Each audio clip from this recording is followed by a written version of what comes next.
Right. Bandi Sanjay Etela Rajender వివాదంపై BJP chief Ramachandra Rao కీలక ప్రకటన చేశారు. ప్రతి ఇంట్లో గొడవలు ఉన్నట్లే బీజేపీలోనూ ఉన్నాయన్నారు.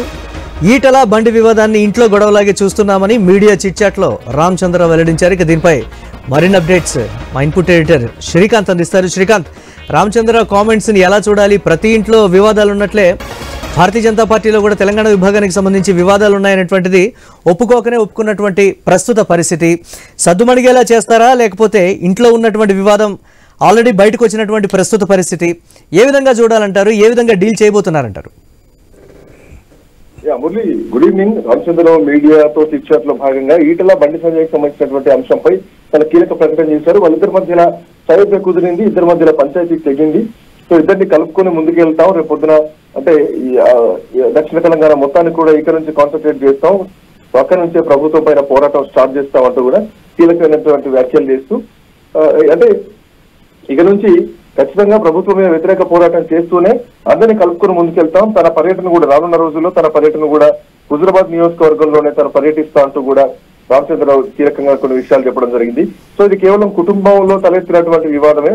ఇంట్లో గొడవలైతే ఎట్లా అయితే సర్దుమణిగించుకుంటారో, సో ఇప్పుడు భారతీయ జనతా పార్టీలో జరిగినటువంటి ఈ అంశాన్ని కూడా అంటే ఇద్దరు నేతల మధ్యలో జరిగినటువంటి ఈ అంశాన్ని కూడా రామచంద్రరావు అదేవిధంగా తెలంగాణ బీజేపీలో చూస్తున్నారు. కేవలం ఇంట్లో జరిగినటువంటి ఒక కొట్లాట లాంటిది ఇది మళ్ళీ కలిసిపోతూనే ఉంటాం. సో దీన్ని పెద్దగా పట్టించుకోవాల్సిన అవసరం లేదు, సీరియస్ తీసుకోవాల్సిన అవసరం లేదు అంటూ కూడా చెప్పడం జరిగింది. అయితే నిన్న అమిత్ షాతో భేటీ తర్వాత ఖచ్చితంగా దీనికి ఒక కంక్లూజన్ ఉంటుంది అని అందరూ భావించినట్టుగానే 24 గంటల్లోనే రామచంద్రరావు ఈ రోజు మీడియాతో చిట్చాట్ లో ఆయన ఈ కామెంట్ చేయడం జరిగింది.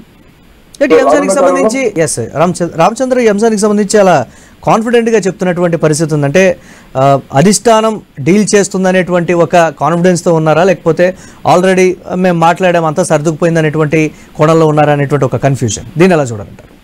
ఇద్దరు బలమైనటువంటి నేతలు. ఒకరు బీజేపీలో మొదటి నుంచి ఉన్నటువంటి నేత, కార్పొరేటర్ స్థాయి నుంచి కేంద్ర మంత్రి దాకా ఎదిగినటువంటి నేత బండి సంజయ్, కరీంనగర్ జిల్లాలో బలమైనటువంటి నాయకుడు. ఇంకొకరు తెలంగాణ ఉద్యమకారుడు, గతంలో బీఆర్ఎస్ పార్టీలో 2 సార్లు మంత్రిగా ఉన్నటువంటి నేత, తెలంగాణ రాష్ట్రం మొత్తం కూడా ప్రభావితం చేయగలిగినటువంటి నేత. ఉద్యమ నేపథ్యంతో పాటు ఆయనకున్నటువంటి సీనియారిటీతో పాటు కరీంనగర్ లో ఆయనకున్నటువంటి బలం కావచ్చు, ఇటు మల్కాజ్గిరిలో ఆయన గెలిచినటువంటి గెలుపు కావచ్చు. సో ఇద్దరు బలమైనటువంటి నేతలు, మరీ ముఖ్యంగా ఇద్దరు బీసీ నేతలే.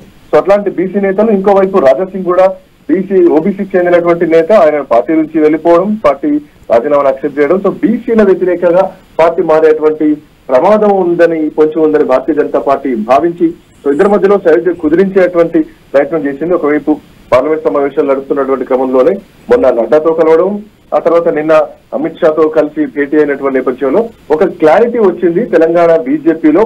ఇక పంచాయతీలకు తెర పడింది అన్నది మాత్రం రామచంద్రరావు మాటలు కనిపిస్తుంది. అయితే ఆ నాయకులు ఎట్లా స్పందిస్తారు, భవిష్యత్తులో జరుగుతున్న కాలం గడుస్తుంటే చూడాల్సినటువంటి అవసరం. మరి ముఖ్యంగా కొత్త పాత సిద్ధాంతం భారతీయ జనతా పార్టీలో ఉంది.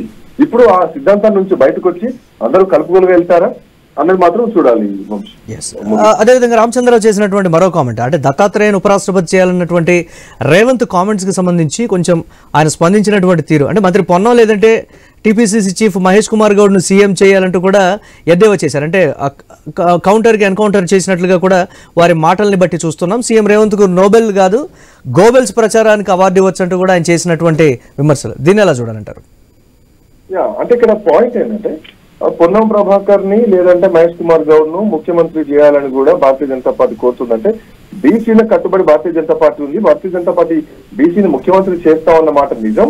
సో ఆ నిజాన్ని ఖచ్చితంగా మేము అమలు పరిచి తీరుస్తాం అన్నది ఆయన మాటలు. సో మీరు బీసీలకు ఇస్తారా, మీరు బీసీలకు న్యాయం చేస్తారా, బీసీలను ముఖ్యమంత్రి చేస్తారా అన్నది కాంగ్రెస్ పార్టీకి వదిలినటువంటి ఒక సవాల్గా చూడాల్సినటువంటి అవసరం కనిపిస్తోంది.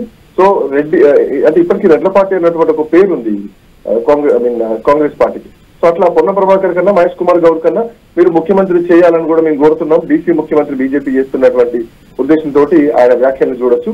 ఇక దత్తాత్రేయని అంటే భారతీయ జనతా పార్టీలో మొదటి నుంచి క్రియాశీలకంగా ఉన్నటువంటి వ్యక్తి, చాలా సీనియర్, ఆల్మోస్ట్ 40 ఏళ్లకు పైగా రాజకీయ అనుభవం ఉన్నటువంటి వ్యక్తి. సో అట్లాంటి నేపథ్యంలో నిన్న ముఖ్యమంత్రి ఢిల్లీలో ఆయన మాట్లాడారు. ఉపరాష్ట్రపతిగా తెలుగు వాళ్ళకి ఇవ్వాలి, దాంట్లో బండారు దత్తాత్రేయ గారికి ఇవ్వాలి. ఇప్పటికే గవర్నర్ పదవిని కూడా ఆయన అధిరోహించారు. గవర్నర్ పదవి కాలం కూడా అయిపోయినటువంటి నేపథ్యంలో ఆయనకు ఒక గుర్తింపు, ఒక తగిన గౌరవం ఇచ్చి రిటైర్మెంట్ లా ఇచ్చి ఉపరాష్ట్రపతి పదవి ఆయనకు అలంకారంగా ఇవ్వాలి అంటూ కూడా చేసినటువంటి కామెంట్ ని ఆయన స్వాగతించారు, దత్తాత్రేయ స్వాగతించారు. ఇక అబద్ధాల విషయం అంటే ఏదైతే భాస్కర్ అవార్డు ఇవ్వాలి రేవంత్ రెడ్డికి గోబల్స్ ప్రచారం చేస్తున్నారు అన్నదానికి మెయిన్ గా ఇక్కడ జరుగుతున్నటువంటి ప్రచారం ఏంటంటే కులగణన సర్వే కోసం తాను రాలేనని అప్పట్లో సోనియా గాంధీ లేఖ రాయడం జరిగింది. సో ఆ లేఖను చూపెట్టి ఇదే నాకు ఆస్కర్ అవార్డు, ఇదే నోబెల్ బహుమతి అంటూ గొప్పలు చెప్తున్నారు. సో రేవంత్ అబద్ధాలను చూసి అటు రాహుల్ గాంధీ కాంగ్రెస్ పెద్దలు కూడా కొంత హాస్యాస్పదంగా మాట్లాడుతున్నారు. బీసీ కులగణన పేరుతో చెప్పి ఢిల్లీలో రేవంత్ రెడ్డి అప్పుడెప్పుడు సోనియా గాంధీ రాసినటువంటి లేఖ, ఇది కులగణన సర్వే కార్యక్రమానికి రాలేనని రాసినటువంటి లేఖను చూపించి అదే లేఖ ఈరోజు నాకు బెస్ట్ వర్కింగ్ అంటే బెస్ట్ గా నాకు రాసింది, మెచ్చుకుంటుంది అని చెప్పినటువంటి లేఖను చూపించి ఈ రోజు ముఖ్యమంత్రి తనకి ఏదో నిజంగా అవార్డు వచ్చిందన్నటువంటి ఉద్దేశంతో మాట్లాడుతున్నారంటూ కూడా ఇప్పుడు ఈ ప్రచారం అంటే ఈ లేఖను ఉద్దేశించి చేసినటువంటి ప్రచారం. సో ఏదైనా కానీ సో అది అధికారంలో ఉన్నటువంటి పార్టీని విమర్శించడం, ముఖ్యమంత్రిని విమర్శించడం అయితే కనుక ఉపరాష్ట్రపతిగా దత్తాత్రేయం చేయాలని సీఎం రేవంత్ రెడ్డి కోరడం సంతోషం అని చెప్పడం, మరోవైపు బీసీలకు ముఖ్యమంత్రిని చేస్తారా అన్నది ప్రధానమైనటువంటి అంశం ఈరోజు రామచంద్రరావు చెప్పడం జరిగింది. తో పాటు భారతీయ జనతా పార్టీలో ఎట్లాంటి వర్గపోరు లేదు, ఇక్కడ నుంచి కలిసి ముందుకెళ్తాం అంటూ కూడా ప్రకటించినటువంటి నేపథ్యం. సో భవిష్యత్ ఎట్లా ఉంటుంది, బీజేపీలో అలకలు పోయినట్టేనా అన్నది మాత్రం చూడాలి, వెళ్తుంటే తెలుస్తా ఉంటుంది కాలం గడుస్తుంది. Right, thanks for update Srikanth. ఇక బండి సంజయ్ ఈటల రాజేందర్ వివాదంపై తెలంగాణ బీజేపీ చీఫ్ రామచంద్రరావు కీలక ప్రకటన చేశారు. ప్రతి ఇంట్లో గొడవలు ఉన్నట్లే బీజేపీలోనూ ఉన్నాయన్నారు. ఈటల బండి వివాదాన్ని ఇంట్లో గొడవలాగే చూస్తున్నామని మీడియా చిట్ చాట్లో రామచంద్రరావు వెల్లడించారు. తెలంగాణలో పార్టీ బలోపేతానికి ఫోకస్ పెంచామన్నారు. ఇక సీఎం రేవంత్ రెడ్డికి భాస్కర్ అవార్డు ఇవ్వాలంటూ సెటైర్లు పేల్చారు తెలంగాణ బీజేపీ అధ్యక్షుడు రామచంద్రరావు. దత్తాత్రేయను ఉపరాష్ట్రపతి చేయాలన్న రేవంత్ వ్యాఖ్యలకు ధీటుగా సమాధానం ఇచ్చారు. మంత్రి పొన్నం లేదంటే టీపీసీసీ చీఫ్ మహేష్ కుమార్ గౌడ్ను సీఎం చేయాలంటే ఎద్దేవా చేశారు. సీఎం రేవంత్ కు నోబెల్ కాదు గోబెల్స్ ప్రచారానికి అవార్డు ఇవ్వొచ్చని విమర్శనాస్త్రాలు సంధించారు తెలంగాణ బీజేపీ చీఫ్ రామచంద్రరావు.